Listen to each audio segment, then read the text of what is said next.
viewers, welcome to CEC lectures. In this series of our computer networks, myself Dr. Priti Jagwani welcomes you here in the new module which is named as Ethernet.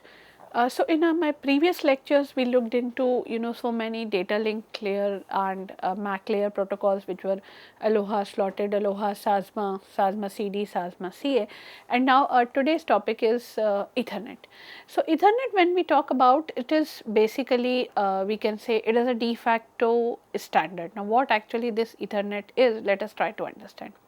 So a local area network LAN, when we talk about, is basically a high speed data communication system in which interconnecting devices have a kind of limited geographical area. So this LAN may use kind of wired media or maybe wireless media. Your Ethernet, which is kind of a more standard wise, it is known as IEEE 802.3. It dominates as the primary wired LAN standard here in 802.3, or in this situation I am not talking about the wireless media. Ethernet IEEE 802.3 dominates as the primary wired LAN standard. Now when we say as the primary wired LAN standard, what does it mean? It means that within this standard there is kind of a framing technique which is standardized. Then there is kind of some efficient media access control and scalable physical layer options which enable the reliable communication right from 10 Mbps to multi-hundred gigabit speeds. So while nowadays wireless technologies like Wi-Fi have also become quite popular, Ethernet still continues to dominate in enterprise data centers and high performance environment where speed and stability are very critical. So as I have told you, it is a wired networking technology that connects the devices within a local area network, and cables are used for high speed data transmission. It is kind of an standardized protocol. It is defined as I have told you IEEE 802.3 standard. It provides a reliable and efficient way for the computers and all other devices to communicate with each other on the LAN.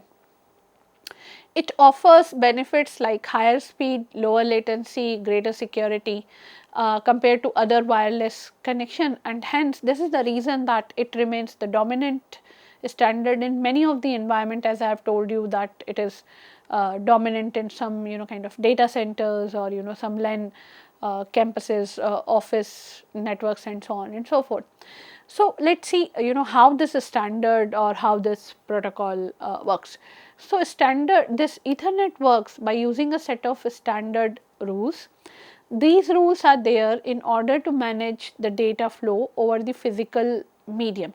So when I am saying physical medium, now this is clear that this standard is going to work on kind of the lower levels of the OSI model, which are the kind of the lowest level and the data link layer. So when a device wants to send the data, it waits for the network to be clear and then transmit the data packets. This you all are aware of. So and if two devices transmit data at the same time, collision will occur, and the network protocol is going to manage this by maybe kind of having some back off time and then try again. Physical connections, as far as are concerned, are made using the cables. These cables could be your twisted pair or coaxial, then it could be fiber optic cables, and these cables are plugged into computers, routers and switches. So when we talk about where this standard of Ethernet is going to be used, so many prominent examples include home and office networks. That means connected a desktop computer to any console or any other kind of any other machine, you are going to use kind of Ethernet. Then so many data centers which need high speed, high bandwidth connectivity between the servers and the network equipment, the answer is again Ethernet. Then we have enterprise networks, which are serving as the backbones for the large corporate networks. They also employ Ethernet as their kind of standard. Now, going back to the history of Ethernet, that when was it kind of evolved. So, Ethernet was invented by Robert Metcalfe in 1973. Initial offering of this Ethernet standard was a data rate of 2.94 Mbps, which is 2.94 MB per second. In 1982, there was an Ethernet version 2, which was providing a data rate of, you can say, 10 Mbps. So, yes, almost close to kind of 10 years, 9 years to be precise. The two versions are carrying a huge gap in terms of data rate if we talk about. Then in 1983, this IEEE 802.3 standardization was accelerated and adopted. Over the time, Ethernet is evolved to support 100 Mbps, which is more specifically known as fast Ethernet. We are going to have a look into that. Then there is a gigabit Ethernet, which is going to give us a kind of speed of 1 Gbps. Then 10 Gbps is also there, 40 Gbps, 100 Gbps, and even 400 Gbps. So, yes, Ethernet standard has traveled along starting from 2.94 Mbps in 1973 to 400 kind of Gbps and even more nowadays. So, if we look into this evolution, so the standard was 10 Mbps, then there comes a region, we can say a flavor which is having 100 Mbps, then it increased to 1 Gbps, and then it further increased to 10 Gbps and so on and so forth. So, these are having kind of different names: fast Ethernet, gigabit Ethernet, 10 gigabit Ethernet. We will be looking into that definitely. And yes, we can say that Ethernet is the de facto standard for wired networking nowadays, even across homes, enterprises, and large scale data centers too. As I have told you that it works at the physical layer, which is the lowest layer, and the data link layer of the OSI model. Please recall that at the data link layer, the protocol data unit is a frame. Now, how this Ethernet is working, this is kind of the data collisions are managed obviously on a shared media, are managed using access control mechanism, and which is the access control mechanism which is employed here is SASMA CD, which we have just kind of seen. Then if we talk about what encoding techniques are being employed, so there is Manchester encoding, in which a bit 0 is going to give us a kind of transition from high to low, and then there is bit 1 which is going to give us the transition low to high transition. So, yes, in by using different access control mechanism, by different using encoding techniques, you can say that Ethernet is definitely going to work in this way. So, here kind of a clock pulse, then the data which is being transmitted is being shown, and the Manchester encoding as per kind of the two different standards. One is G. Thomas, another one is IEEE 802.3, which we are presently studying, has been shown here. Now, if we talk about the baud rate, which is actually 2 into bit rate, this kind of scenario ensures the reliable data transmission over the physical media. So, Ethernet, as I have told you, yes, it has become a de facto standard, because there are so many features of this standard.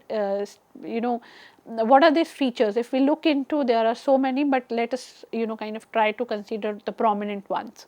One is speed. As we have seen in 1973, the speed was 2.94 Mbps, and now we are talking about more than 400 Gbps. So, it supports from 10 Mbps, which was the second version, to 400 Gbps. Then reliability is obviously a quality, or is obviously a key feature, where error detection is ensuring data transfer accuracy. Now it is inexpensive and widely available, and hence it is considered as cost effective. Interoperability is also a kind of key feature which says that it is standardized under IEEE 802.3.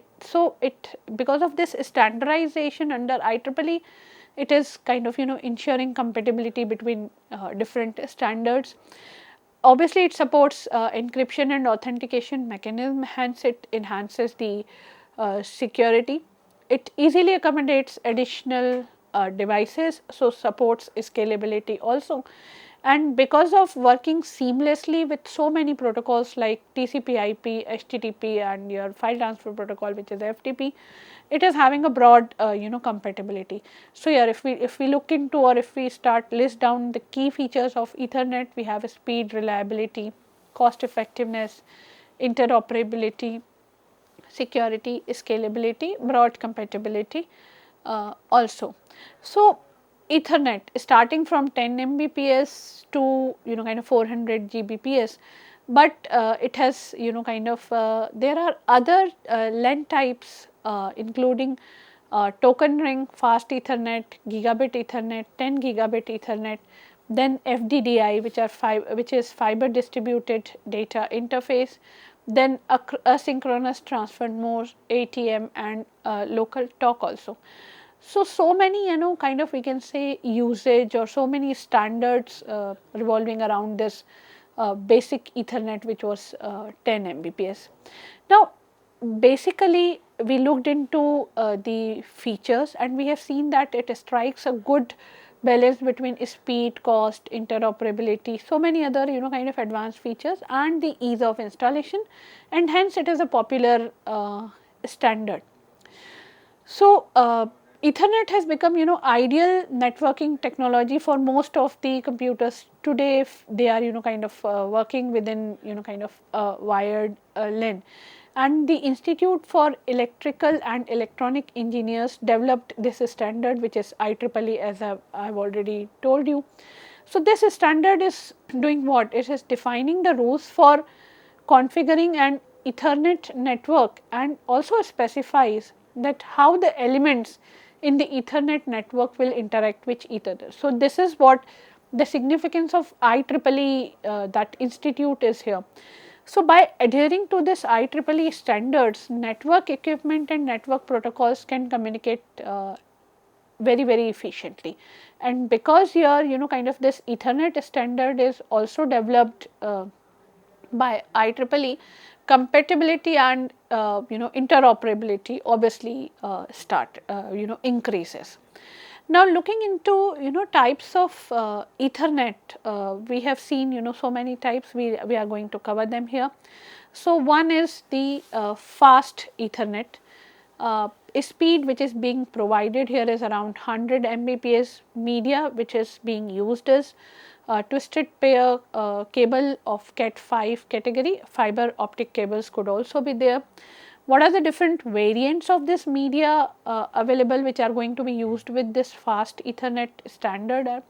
100 base TX, then 100 base FX, and 100 base T4 also. Now this fast Ethernet is denoted by IEEE 802.3U. This has been established for Ethernet networks that needs obviously higher transmission speeds, starting or ranging from 10 Mbps to 100 Mbps. And the the best part is only minimal changes are required to be done in the existing cable structure if you are moving to this IEEE 802.3U. So fast Ethernet provides faster throughput for kind of videos, multimedia, graphics, internet surfing, and a stronger error detection and correction. So this was fast Ethernet, which is, as the name indicates, it is it provides a faster throughput. Then coming to fast Ethernet, as I have told you that media it is going to kind of use is 100 base TX, 100 base FX, and 100 based T4. So we can say that yes, this fast Ethernet is of three types: 100 base TX, which is used with which is using level 5 UTP cable, then 100 base FX for use with fiber optic cable, and 100 base T4 which utilizes an extra 2 wires for use with level 3 UTP cable. Among these 3 standards, your 100 base TX has become the most popular, because the reason is it is very closely compatible to 10 base T Ethernet standard. Now, if number of users need a higher throughput, then the requirement is to kind of we can say determine how many such users are there, and then the segments of the backbone needs to be reconfigured specifically for 100 base T, plus what hardware is necessary in order to connect to 100 base T segment with existing 100 base T, so whatever is required in doing the extension. So, this was fast Ethernet.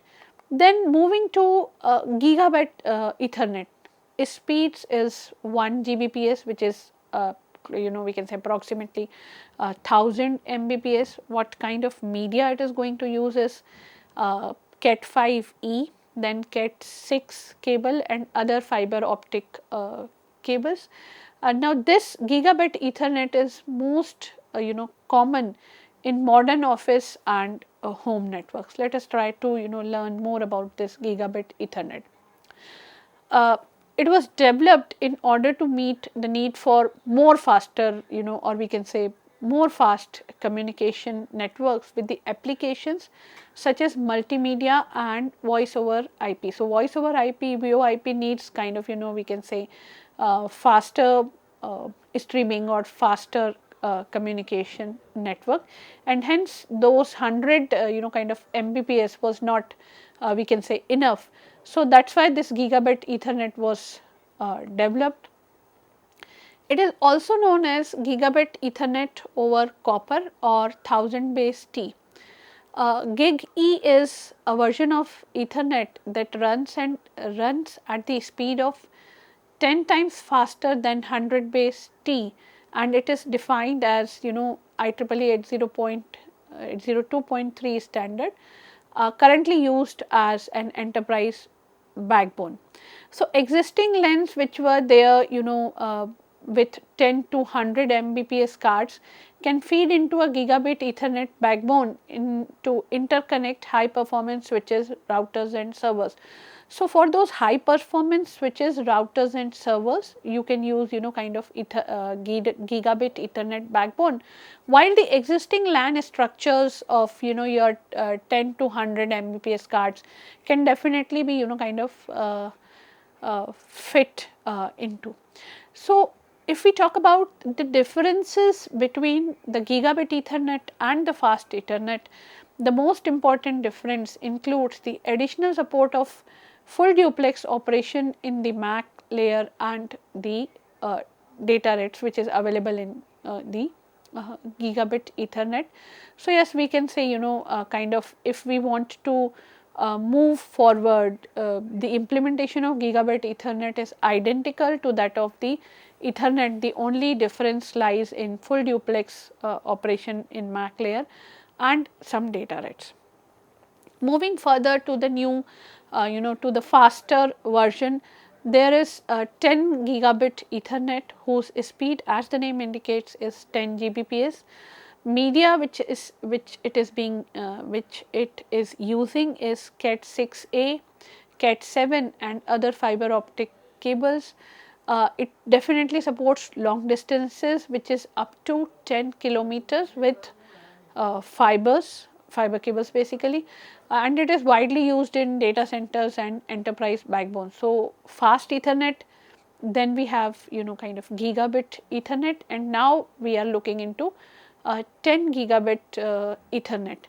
Fastest and most recent of Ethernet standards, this IEEE 802.3AE, which is this defines a version of Ethernet with a data rate with a nominal rate of 10 gigabits per second to make it fast to make it 10 times faster than gigabit Ethernet. So, again fast Ethernet, then gigabit Ethernet, and then 10 gigabit Ethernet. Now, what is the specialty? Unlike other Ethernet systems, this 10 gigabit Ethernet is based entirely on the use of optical fiber connections. This is actually, we can say, it is a developing standard. It is moving from the LAN design that broadcast to all nodes towards a system which includes some elements of wide area routing also. Kind of, we can say it is recent, and it is slowly gaining momentum in commercial markets. Commercial acceptance is under the, we can say, momentum. Then there is kind of one more standard which is important to be quoted here is switch Ethernet. So, switch Ethernet, this uses network switches for dedicated connections. Each device gets a separate collision domain, and it also supports the speeds from 10 Mbps to 10 Gbps, but this is specifically for kind of network switches, we can say. So, if we talk about how this Ethernet coding helps, so if we say there is a number 10 which is at the beginning, it was kind of network operates at 10 Mbps. Then if we talk about the word base, that means the type of signaling used is kind of baseband. So, that is why we use 100 base T and so on and so forth. If we use 2 or 5, which at the end indicates the maximum cable length in meters. So, cat 5 or cat 2 or something of that sort. So, if we talk about the letter T, the end stands for the twisted pair cable. If it is X, then it is a full duplex capable cable. Then if it is FL, then it stands for the fiber optic cable. So, for example, if it is 100 base TX, it indicates a fast Ethernet connection which is of 100 Mbps that uses a twisted pair cable capable of full duplex transmission. So, X stands for full duplex here, T is for twisted pair cable, and 100 base 100 Mbps, and base is kind of it is using kind of baseband things. So, if you now onwards, if you look into these 100 base TX or 100 base 5 or 100 base 2, I am sure you will be able to kind of quickly look into that what does this whole standard mean, what are those kind of cabling options, or what all is this. So, in this lecture we looked into the Ethernet standards. We understood about what actually Ethernet is and what are the different versions, what is the difference between these versions, and how it has become or why, because of which all properties it has become a kind of a widely accepted standard. Here is a list of references which is being used for the preparation of lecture. I will see you in the next one. Till then, take care. Goodbye.